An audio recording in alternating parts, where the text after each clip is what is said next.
আজ ফের সিজিওতে সন্দীপ ঘোষ। পরপর 7 দিন সিজিওতে হাজিরা সন্দীপ ঘোষের। আজ ফের সিবিআইয়ের মুখোমুখি সন্দীপ ঘোষ।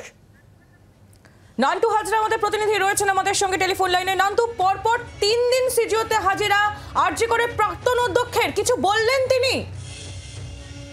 তোমাকে জানিয়ে রাখি, এই নিয়ে সপ্তম দিন, যে দিনকে সন্দীপ ঘোষ আরজিকর হাসপাতালের প্রাক্তন প্রিন্সিপাল, তিনি কিন্তু সিজিও কমপ্লেক্সের সিবিআই দপ্তরে হাজিরা দিলেন এবং তোমাকে জানিয়ে রাখি গতকালও কিন্তু তাকে প্রায় 13 থেকে 14 ঘন্টা জিজ্ঞাসাবাদ করা হয় এবং তারপরেই সে কিন্তু সিবিআই দপ্তর থেকে বেরিয়ে যায়।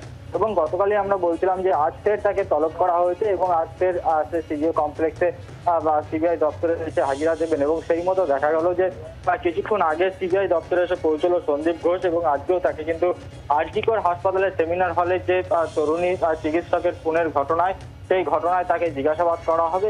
এবং মূলত আমরা যেটা সিবিআই সূত্রে জানতে পারছি যে বেশ কিছু তার যে বয়ান, সেই বয়ানে বেশ কিছু অসঙ্গতি রয়েছে।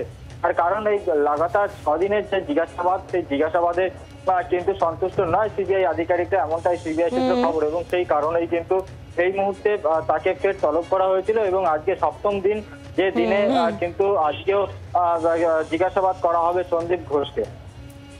ধন্যবাদ নান্টু। নান্টু হাজরা আমাদের প্রতিনিধি ছিলেন আমাদের সঙ্গে। আজ ফের সিজিওতে সন্দীপ ঘোষ। পরপর 7 দিন সিজিওতে হাজিরা সন্দীপের। আজ ফের সিবিআই এর মুখোমুখি আরজি করে প্রাক্তন অধ্যক্ষ।